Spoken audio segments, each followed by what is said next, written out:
भगवान की। घूमते घूमते एक दिन विचार कर रहे हैं, राधा रानी के पास में गए गोलोक धाम में, तो राधा रानी की गोद में एक सुक नाम का एक पक्षी है, तोता, जिसे सुक कहते हैं संस्कृत में, तोता। वह राधा रानी के पास में विराजमान गोदी में है। तो राधा रानी उससे कहे कि बोलो राधे, तो वो भी राधे कहे बोलो कृष्णा, तो कृष्णा कहे। पूरी कथा सुखदेव जी को सुना दी राधा रानी ने गोलोक धाम में बैठे बैठे, और सुखदेव जी से कहा भैया अब तुम जाओ, जाकर पूरे जन जन में हमारे भगवान की कथा सुनाओ। कैसे जाएं? उसका भी एक समाधान बताया। कहा एक सूक्ष्म पक्षणी के गर्भ से तुम अंडे के रूप में जन्म लेकर आओ, और भाई अंडे में से तुम निकलना तो जन जन में जाकर ये कथा सुनाना। इसीलिए कहते हैं पिबत भागवत रसमाल्या। ये जो भागवत है ना, इसमें सुखदेव जी का मुख लगा है, मतलब तोते का मुंह लगा है। और तोता जिस फल में मुंह लगा दे, अपनी चोंच मार दे, समझ लेना फल बहुत मीठा होगा। तो ये भागवत में भी सुखदेव जी का मुख लगा है, तो ये भागवत भी बड़ी मीठी है, अमृत में ही है। बाद में जैसे उन्हें ये समाधान बताया, तो भाई राधा रानी की आज्ञा लेकर भाई सुखदेव जी एक सुख पक्षी के गर्भ में, कहां पर, कैलाश पर्वत पे वह गर्भ में आ गए, अंडे के रूप में जन्म लिया। लेकिन वह कुछ कारण बस कैसे हो?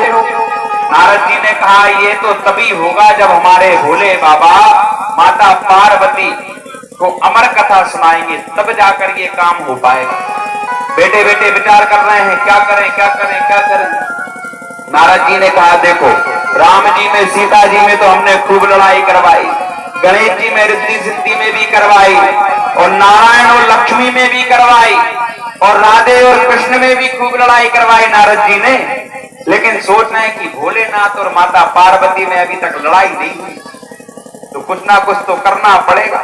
तुरंत अपना मृदंग मंडल उठाया और वह अलख निरंजन कहते कहते पहुंच गए माता पार्वती के पास में कैलाश पर्वत पर। और जैसे ही माता पार्वती के सामने गए तो हाथ जोड़कर प्रणाम करने लगे, मैया प्रणाम। मैया ने नारद जी को देखा तो कहा बाबा अब देखो, नारद जी पार्वती मैया से मैया बोलते हैं, और माता पार्वती नारद जी से बाबा कहती है। कहा आओ बाबा, बड़े दिनों के बाद में चक्कर लगा, कहां थे अभी तक? तो नारद जी ने कहा देखो मैया, इस संसार में हमें कहीं प्रेम नहीं दिखा, कहीं पर प्रेम नहीं है, इसलिए हमने सब जगह जाना बंद कर दिया। पति पत्नी में आपस में प्रेम नहीं बचा, एक दूसरे से झूठ बोलते हैं, लड़ाई झगड़े होते हैं, इसलिए अब हम कहीं जाते नहीं। तो माता पार्वती ने कहा अच्छा, मतलब हम में और भोलेनाथ में प्रेम है, तुम इसीलिए आए हो। नारद जी ने कहा कि हाँ मैया, आप में और भोलेनाथ में बड़ा प्रेम है। तो फिर माता पार्वती ने भी कहा गोपनीयम गोपनीयम गोपनीयम बदिष्यते। कहा कि बाबा हम में और भोलेनाथ में तो इतना प्रेम है कि भोलेनाथ तपस्या में जब बैठते हैं ना आंख बंद करके, और जिसका वो ध्यान करते हैं ये तक हमें बता देते हैं कि देवी आज हमने वह